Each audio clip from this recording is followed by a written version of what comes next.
Hello friends, welcome to art share. మనం ఈ వీడియోలో రెడ్డమ్మ దేవత అనే టెంపుల్ గురించి తెలుసుకుందాము. ఇది మదనపల్లి నుంచి 40 కిలోమీటర్స్, అదే రాయచోటి నుంచి 30 కిలోమీటర్స్, అదే గుర్రంకొండకు అతి సమీపంలో 10 కిలోమీటర్స్ దూరంలో ఉంది. ఇక్కడ ఆర్చ్ కనపచ్చింది కదా, అక్కడ నుంచి ఒక జస్ట్ 200 మీటర్స్ అలా డిస్టెన్స్ అయితే ఉంటుంది.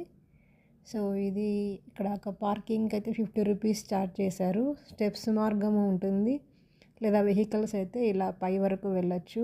ఇక్కడ చుట్టుపక్కల మనకు ఉయ్యాలలు, ఎత్తైన కొండలు, పచ్చని చిన్న చిన్న పొలాలు కూడా ఉన్నాయి. ఇలా మనం పార్క్ చేసేసి వెహికల్స్ని లేదా 2 వీలర్స్లో అయినా కూడా వెళ్ళే వాళ్ళు వెళ్ళొచ్చు అనమాట. ఇక్కడ కొంచెం మట్టి రోడ్ అయితే ఉంది. స్టెప్స్ పై నుంచి వచ్చినా కూడా మనము ఈ స్లోప్ ఎక్కాల్సి అయితే ఉంటుంది. కింద కోనేరు ఉంటుంది, కోనేరు నుంచి స్టెప్స్ ఉంటాయి. వెహికల్స్లో అయితే మనం డైరెక్ట్గా పై వరకు రావచ్చు, కానీ ఈ స్లోప్ అయితే ఎక్కాలి. కొంచెం మట్టి జారుతూ అయితే ఉంది. కాళ్ళ నొప్పులు అలా ఉండేవాళ్ళు జాగ్రత్త పడాలి. ఎక్కువగా ఇక్కడికి సంతానం కోసం వచ్చే వాళ్ళే ఎక్కువగా ఉంటారు. సండే రోజైతే ఎక్కువ ఫుల్ రష్గా అయితే ఉంటుందంట. చాలా ఎక్కువ నమ్మకంగా వచ్చే భక్తులు అనమాట. రెడ్డమ్మ అనే ఆమె పేరు మీద ఈమె దేవత ఈ ఆలయం అయితే కట్టడం జరిగింది.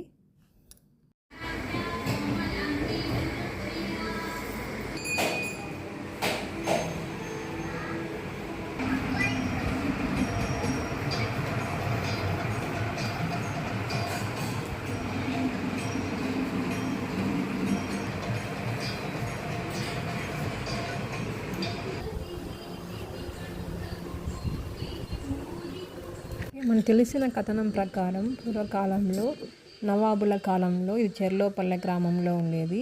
ఒక రెడ్డమ్మ అనే చిన్న పాప, ఆమె వయసులో ఉన్నప్పుడు నవాబులు ఆమె ఆకర్షించాలి అనేసి అనుకుంటారు. ఆమెకి పార్వతీదేవి భక్తురాలన్నమాట.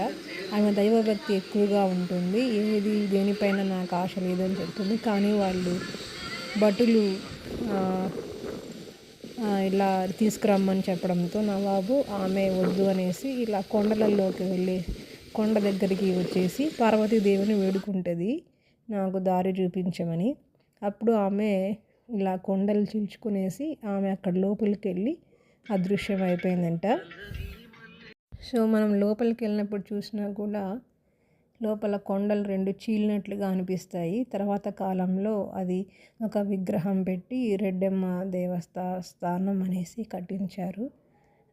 సంతానం కోసం వచ్చే వాళ్ళకి కొంచెం గుడి నుంచి కొంచెం ఇంకా లోపలికి వెళ్తే ఎవరో అక్కడ ఒక పసురు అలా ఇస్తారంట. తర్వాత ఇక్కడ వరపడము, అది పిల్లలు పుట్టిన తర్వాత రెడ్డి ఇలా కలలో ఆమె వరపడినప్పుడు కనిపించి పిల్లలు వచ్చినట్లుగా అట్లా ఏదో ఒక సంకేతం చూపిస్తుంది అనేసి చాలామంది ఎక్కువగా ఇలా నమ్ముకొని వచ్చిన తర్వాత సంతానం కలిగితే రెడ్డి అని అబ్బాయిలకు అట్లా పేరు వచ్చేలాగా అమ్మాయిలకు కానీ పేరు పెట్టుకోవడం అయితే జరుగుతుంది. చాలా మంచి నమ్మకమైన దేవత రెడ్డమ్మ దేవతా స్థానం.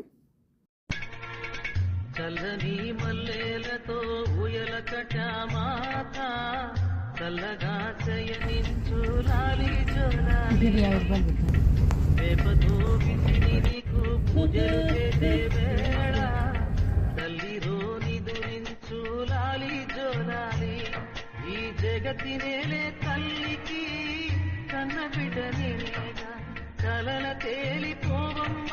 ఇలా ఇక్కడ ఆయుర్వేదంతో ఎంతోమంది సంతానం అయితే కలుగుతుంది. ప్రసిద్ధమైన రెడ్డమ్మ దేవతాస్థానం మీరు కూడా దర్శించండి. And thank you for watching.